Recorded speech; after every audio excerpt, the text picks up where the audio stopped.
જય દ્વારકાધીશ મિત્રો, અત્યારે હીરામાં એટલી ભયંકર મંદી હાલે છે.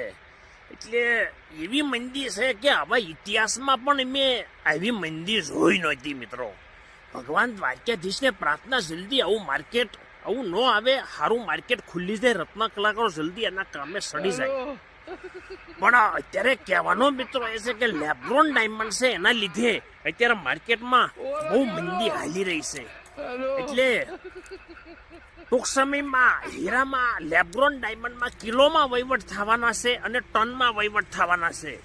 અને મેં મિત્રો એવું નક્કી કર્યું છે કે મારી વાડીએ ચોમાસામાં પાળો આવે ને, વાડી ફરતો ફરતો પાળો, એ પાળો તૂટી જાય છે.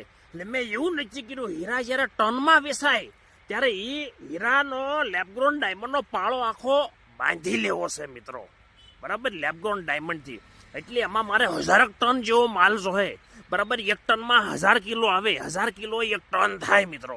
એટલે મારે 1000 ટન જોઈએ, એટલે એમ જોઈએ તો 40 ખટારા માલ જોઈએ, ખટારામાં 25 ટન માલ આવે, બરાબર. એટલે મેં એવું નક્કી કર્યું છે.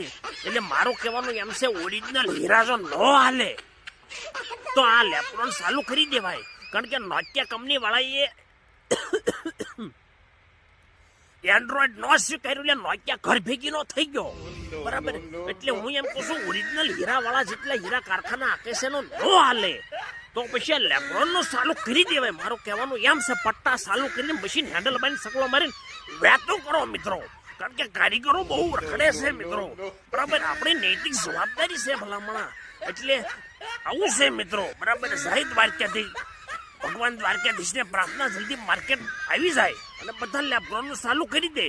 ઓરિજિનલ નો હાલે તો એક બાજુ મેં કીધું, ત્યારે એનું માર્કેટ આવે તો અહીંયા હાંકશો, એ ટન માન કિલોમાં આપણે વહીવટ કરવાના છે, બરાબર.